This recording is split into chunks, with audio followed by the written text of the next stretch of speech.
Assalamualaikum warahmatullahi wabarakatuh. Salam sehat dan sejahtera untuk kita semua. Perkenalkan, saya Arsy Prodyanata-Sari, dosen program studi D3 Fisioterapi, Fakultas Kesehatan, Institut Ilmu Kesehatan Bakti Wiyata Kediri sejak tahun 2015 hingga saat ini. Sebagai seorang dosen, tugas saya adalah melaksanakan Tridharma perguruan tinggi yang meliputi pendidikan, penelitian, dan pengabdian kepada masyarakat. Passion saya dalam Tridharma perguruan tinggi banyak saya lakukan pada bidang pendidikan dengan bobot 60%, bidang penelitian dengan bobot 20%, dan bidang pengabdian kepada masyarakat dengan bobot 20%. Pada program studi D3 Fisioterapi, saya diberikan amanah untuk mengampu mata kuliah Fisika Kesehatan dengan bobot 2 SKS.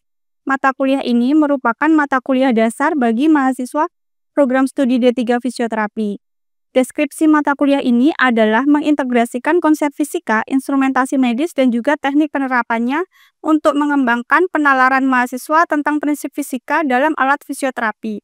Tujuannya adalah agar mahasiswa memahami prinsip dasar, memiliki keterampilan esensial, dan mampu menerapkan standar operasional prosedur, serta kesehatan dan keselamatan kerja dalam praktek fisioterapi. CPNK yang diharapkan adalah mahasiswa mampu mengembangkan penalaran tentang prinsip-prinsip dasar fisika dalam implementasi dan juga teknik penggunaan peralatan atau modalitas alat-alat fisioterapi dengan benar sesuai dengan SOP dan manajemen K3. Untuk materi pembelajaran, saya memulai dengan kontrak dan pengantar perkuliahan. Mata kuliah ini memiliki 8 bahan kajian inti yang meliputi konsep fisika sebagai dasar ilmu fisioterapi, hukum-hukum dasar dalam biomekanika, macam-macam peralatan kedokteran yang digunakan dalam fisioterapi, hidrodinamika, bioakustik, suhu dan kalor, biolistrik, dan yang terakhir adalah gelombang elektromagnetik. Sumber belajar yang digunakan terdiri dari buku teks atau buku referensi, baik dalam bentuk hard file maupun soft file yang berkaitan dengan materi yang sedang dipelajari, kemudian ada artikel ilmiah dan juga sumber lain yang relevan. Buku referensi yang dapat dijadikan acuan diantaranya adalah buku Fisika Kesehatan karya Musa dan kawan-kawan yang diterbitkan oleh penerbit 6 pada tahun 2024. Kemudian buku pengantar Fisika Kedokteran karya Arsy Prodyanata-Sari dan kawan-kawan yang diterbitkan oleh Get Press Indonesia tahun 2024 dan buku referensi lainnya yang relevan. Pada proses pembelajaran, saya menerapkan DIA, yaitu Delivery, Interaction, dan Assessment. Sistem pembelajaran yang saya gunakan adalah pembelajaran blended learning, di mana pembelajaran ini adalah memadukan pembelajaran daring dan juga tatap muka. Platform yang saya gunakan pada perkuliahan daring sinkronus adalah Google Meet. Pada proses pembelajaran, saya menggunakan pendekatan student-centered learning dan juga metode pembelajaran forum discussion. Sebelum melaksanakan pembelajaran, saya mengunggah materi perkuliahan di Moodle sehingga mahasiswa dapat mengakses atau mengunduh materi perkuliahan pada akun masing-masing. Hal ini saya lakukan agar mahasiswa dapat belajar secara mandiri tentang materi yang akan dipelajari, sehingga saat perkuliahan mahasiswa sudah memiliki pengetahuan awal tentang materi tersebut. Pada H-1 perkuliahan, saya selalu berkoordinasi dengan penanggung jawab mata kuliah terkait persiapan perkuliahan yang akan dilakukan, termasuk memastikan kesiapan materi dan juga alat peraga yang dibutuhkan. Pada saat pelaksanaan perkuliahan, di awal saya melakukan review materi sebelumnya, dan juga mengkaitkan dengan materi yang akan dipelajari. Hal ini saya lakukan untuk membangun scaffolding pengetahuan mahasiswa. Selanjutnya, saya mengajak mahasiswa melakukan identifikasi awal pada topik yang akan dibahas, melalui teknik brainstorming atau pertanyaan pemantik. Hal ini saya lakukan untuk menciptakan keterlibatan aktif mahasiswa sejak awal perkuliahan. Kemudian, saya memetakan pemahaman awal mahasiswa dan membentuk konteks belajar yang konstruktivis agar pembelajaran lebih bermakna. Dalam menyampaikan materi, saya menggunakan PowerPoint yang dirancang secara visual menarik dan juga alat peraga sederhana untuk meningkatkan ketertarikan mahasiswa. Proses pembelajaran saya desain secara interaktif dengan melibatkan mahasiswa melalui tanya jawab, diskusi, dan juga sharing pengalaman terkait topik yang dibahas. Pendekatan ini bertujuan untuk membangun motivasi belajar melalui variasi media, mengembangkan kemampuan analisis melalui interaksi dua arah, dan memperdalam pemahaman dengan menghubungkan materi dengan konteks nyata. Seluruh proses selalu saya sesuaikan dengan respon mahasiswa untuk memastikan efektivitas pembelajaran. Pada akhir pembelajaran, saya memberikan kuis sebagai evaluasi untuk mengukur ketercapaian tujuan pembelajaran, di mana dapat diakses oleh mahasiswa melalui akun Moodle masing-masing. Untuk penilaian akhir mata kuliah ini meliputi 5 komponen, yaitu partisipasi dan juga soft skill dengan bobot 10%, kuis dengan bobot 20%, penugasan dengan bobot 20%, ujian tengah semester dengan bobot 25%, dan yang terakhir adalah ujian akhir semester dengan bobot 25%. Saya pun secara konsisten melakukan evaluasi dan perbaikan metode pembelajaran melalui analisis feedback mahasiswa dan refleksi diri. Berikut merupakan cuplikan pembelajaran yang saya lakukan pada mata kuliah Fisika Kesehatan pada bahan kajian gelombang elektromagnetik dengan topik materi sinar inframerah. Selamat siang adik-adik. Selamat siang, Bu. Masih semangat untuk ikut perkuliahan hari ini? Masih. Semangat ya? Semangat. Oke. Nah, hari ini kita belajar tentang apa? Sinar inframerah. Sinar inframerah. Tapi sebelumnya saya pengen mereview dulu pertemuan kita sebelumnya. Kita kan sudah mempelajari tentang gelombang elektromagnetik.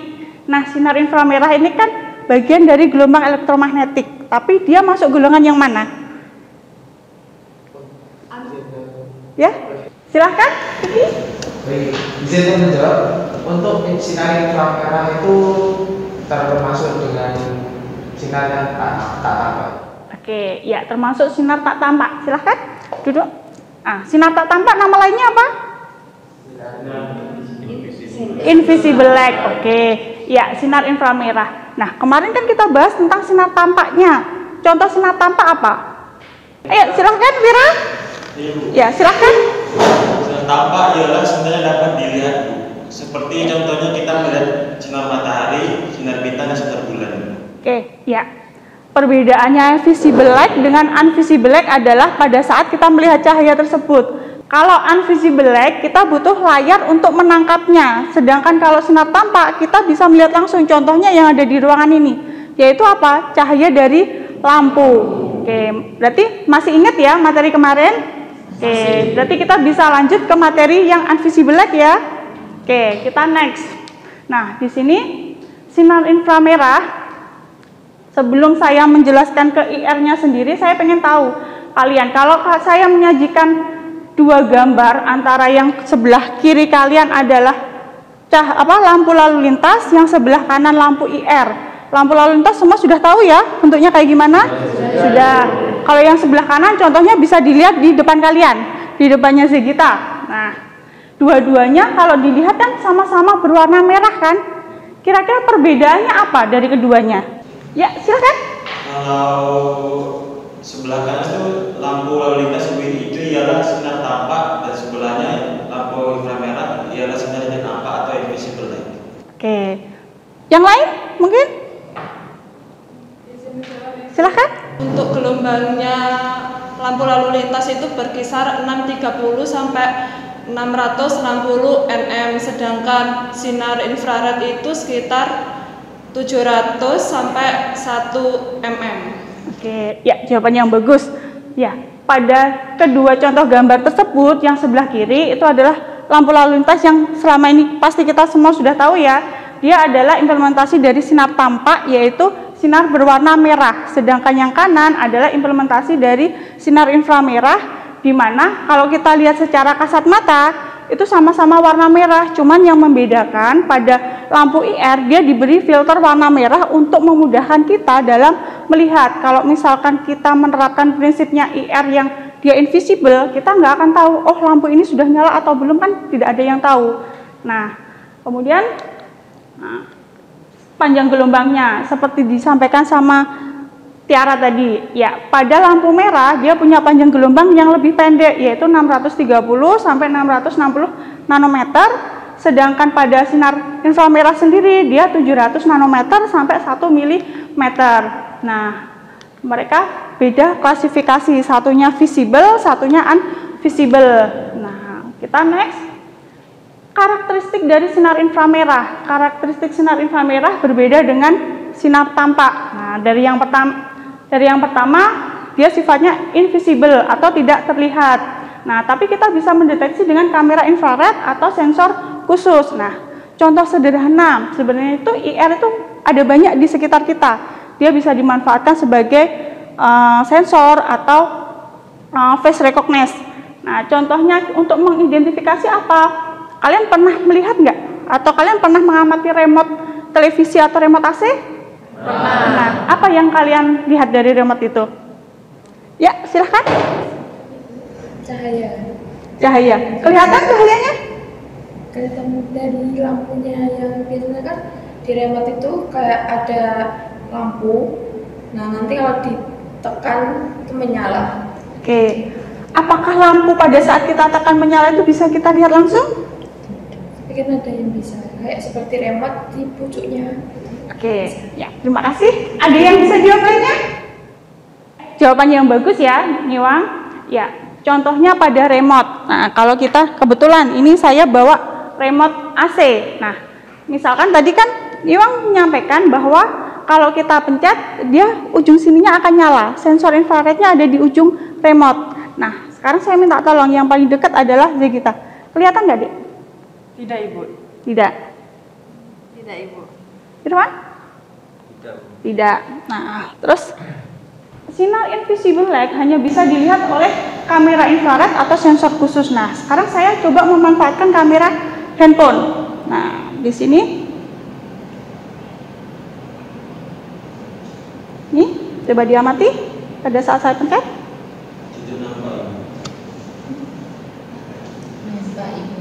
Ada Pak. Kelihatan? Oh, kelihatan. Kelihatan? Oke.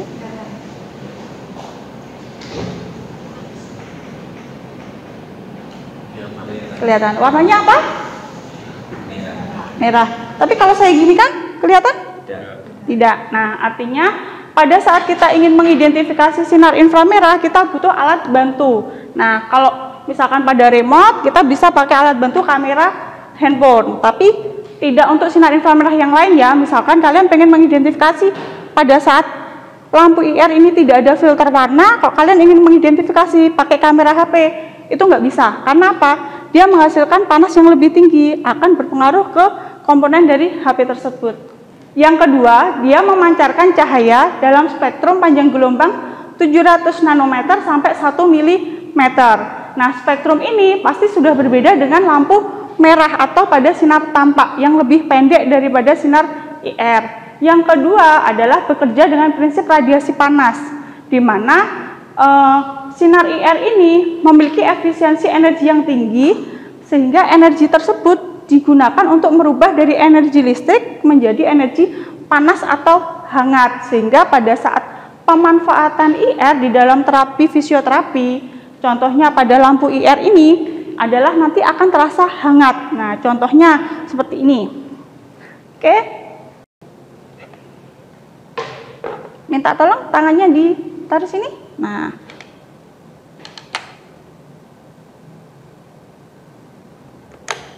Apa yang dirasakan? Hangat, Ibu, rasanya. Hangat. Selain rasa hangat, ada lagi? Tidak ada. Tidak ada. Oke, berarti pada karakteristik yang ketiga, bekerja dengan prinsip radiasi panas terbukti ya? Oke, kita next ke ini, di mana sinar IR itu punya klasifikasi. Dia diklasifikasikan menjadi 3, yaitu near infrared, near atau middle infrared, dan juga far atau far infrared. Atau kalau dalam bahasa Indonesia, near itu adalah dekat, near menengah, far jauh. Nah, masing-masing kategori dia punya panjang gelombang yang berbeda. Kalau pada near dia 700 sampai 1400 nanometer, sedangkan pada MIR dia 1400 sampai 3000 nanometer, dan pada FIR dia lebih panjang dibandingkan NIR dan MIR, yaitu 3000 nanometer sampai 1 mm. Nah, masing-masing kategori tadi itu pemanfaatannya berbeda. Pada NIR infrared atau NIR itu biasanya dimanfaatkan sebagai sensor. Nah, pada gambar pertama pasti kalian sudah familiar kan? Apa namanya? Termogan. Oke, digunakan untuk apa? Cek suhu. Oke, cek suhu. Nah, selama masa COVID kan kita cek suhunya tidak menyentuh kulit langsung kan, tapi menggunakan termogan di mana dia berfungsi untuk mengecek suhu tanpa menyentuh lapisan kulit atau bagian tubuh yang dicek suhunya. Nah, kemudian yang kedua, face recognize. Nah, kalian pasti sudah melihat face recognize ini. Ada di mana? Oke, ada di parkiran dan di lantai bawah pada saat kalian mau masuk ke gedung Adipatma kan. Nah, dia bekerja dengan prinsip sinar inframerah sebagai sensor. Nah, kemudian yang terakhir atau yang ketiga pasti sudah sangat familiar juga, apa? Tombol lift. Kalau kalian dibilang don't touch, kan tulisannya don't touch kan? Apakah kalian akan nempelin tangan? Tidak, cukup mendekatkan tapi tidak boleh menempel. Karena memang dia bekerja dengan sensor inframerah di mana apa? Dia mendeteksi permukaan kulit. Jadi tidak perlu ditempel. Kalau tulisannya don't touch bukan berarti nanti kalian seperti ini nggak boleh, tapi cukup didekatkan gini aja. Oke? Nah, itu contoh-contoh implementasi infrared yang tergolong near infrared. Nah, sekarang kalau pada middle infrared contohnya apa? Ayo. Siapa yang tahu contoh middle infrared? Ya, silahkan. Di sini dulu, untuk yang saya ketahui itu yang biasanya dipakai tentara pada malam hari itu ada night vision. Oke, jawaban yang bagus, silahkan duduk. Ya, implementasi sinar inframerah yang dikategorikan middle itu biasanya dipakai pada ini. Yang pertama seperti yang disampaikan saudara Vicky tadi ya, untuk night vision yang biasanya digunakan untuk operasi militer di malam hari. Karena apa? Infrared itu bisa memberikan pencahayaan. Oke, yang kedua adalah ini. Dia fungsinya untuk pencitraan termal atau kalau istilah kerennya thermal imaging. Nah, kemudian yang ketiga. Yang ketiga ini adalah sesuai bidang kalian, yaitu apa? Pemanas medis atau terapi menggunakan sinar inframerah. Nah, untuk implementasi sinar inframerah pada golongan sinar jauh atau FIR itu biasanya dipakai untuk proses pengeringan beberapa sumber daya alam. Contohnya pengeringan rumput laut, buah kering, atau tembakau yang dia tidak bisa memanfaatkan sinar cahaya matahari karena kondisi cuaca. Biasanya kalau musim penghujan kan terlalu lama untuk mengeringkan sehingga kalau bahan-bahan tersebut tidak segera kering malah terjadi proses pembusukan. Jadi akan dilakukan proses pengeringan menggunakan alat yang memanfaatkan sinar inframerah. Nah, kemudian contoh yang kedua sama dengan middle infrared tadi, yaitu terapi panas. Tapi ada perbedaan antara implementasi middle infrared dengan far infrared. Perbedaannya di mana? Nah, kita amati di sini ya. Pada middle dan juga far infrared, dia mempunyai kedalaman penetrasi yang berbeda. Kalau pada middle, dia penetrasinya lebih pendek, 3-5 mm di bawah lapisan kulit. Nah, sedangkan pada FIR, dia lebih dalam. Untuk yang kedua, efek panas, di mana pada MIR, dia punya panas pada permukaan yang relatif cepat dan intens, seperti tadi yang dirasakan oleh Zegita. Nah, di mana dia pada saat meletakkan telapak tangan kemudian disinari oleh sinar infrared ini atau lampu infrared, dia langsung merasakan panas yang intens.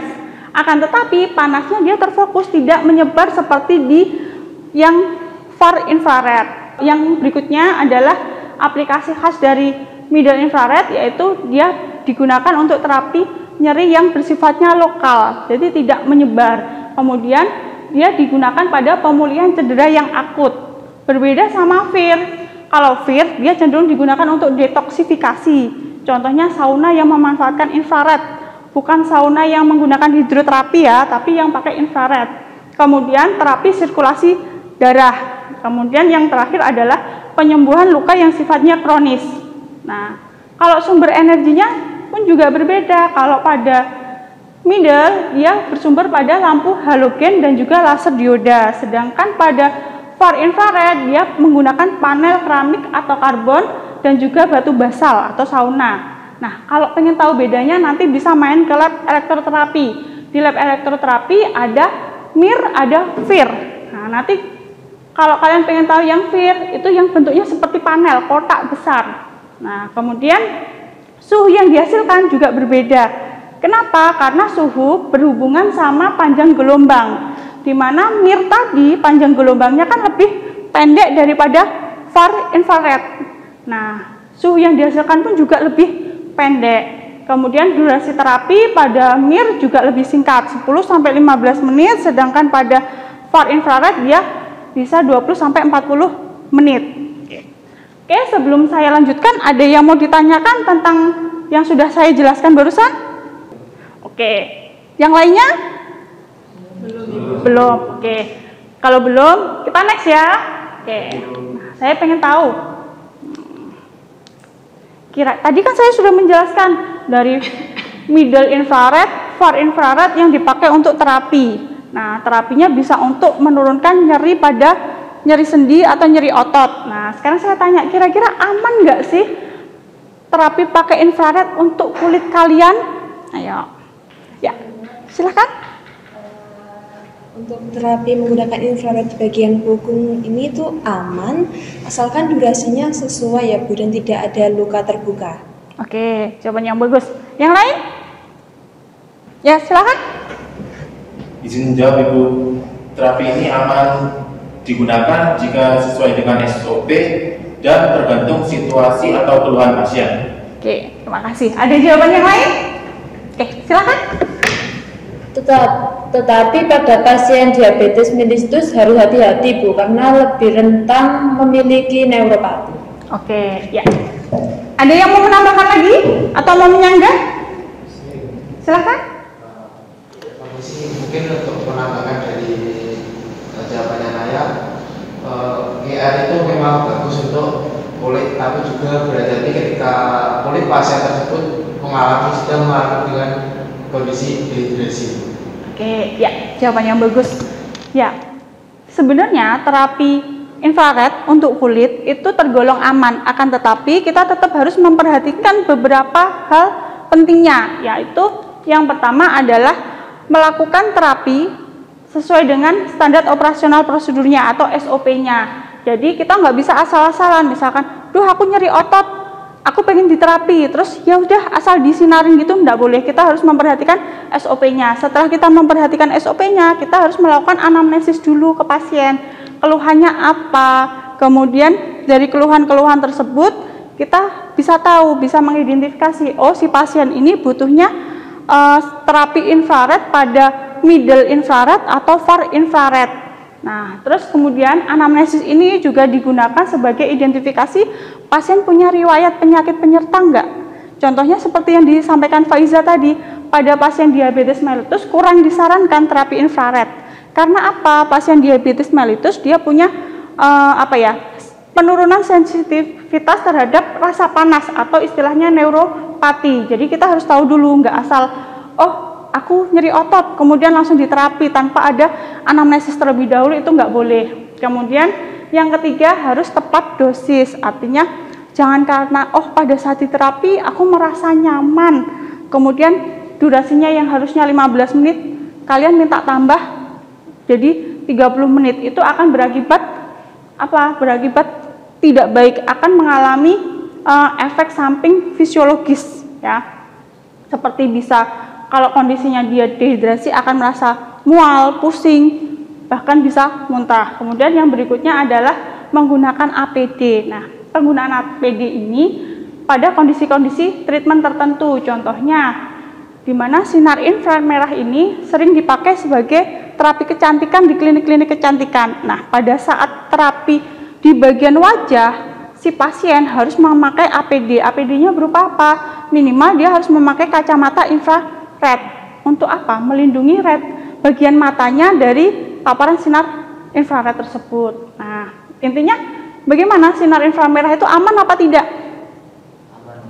Aman, tapi harus memperhatikan 4 aspek tersebut loh ya. Nggak boleh asal, oh katanya Bu Arsi, sinar inframerah itu aman, kemudian ya sudah, aku tak terapi, kemudian tanpa menanyakan keluhan pasien, ya sudah, pokoknya aku kok capek-capek, aku kok nyeri otot, langsung saya terapi. Nggak boleh ya, tetap harus diperhatikan tahapannya.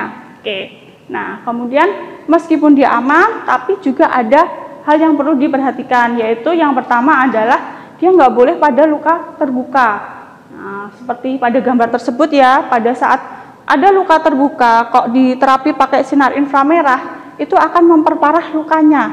Nah, kemudian yang kedua adalah nggak boleh menerapi di bagian tubuh yang sensitif, khususnya pada bagian mata. Oke, bisa dipahami ya? Oke, kira-kira ada yang mau ditanyakan? Belum?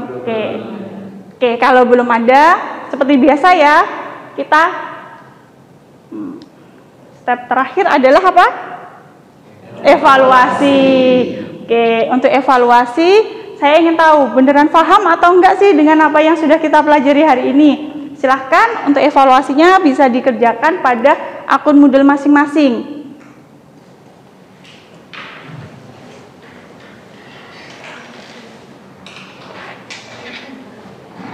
Boleh HP, boleh laptop. Boleh pakai HP, boleh pakai laptop. Silahkan.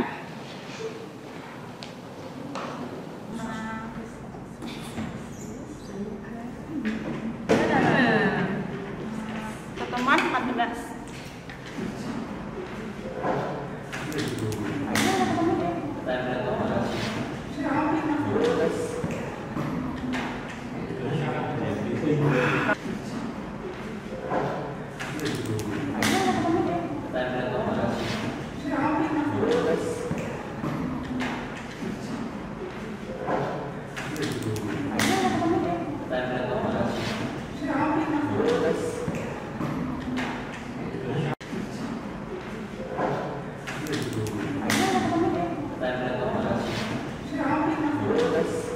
Oke, gimana? Sudah kuisnya?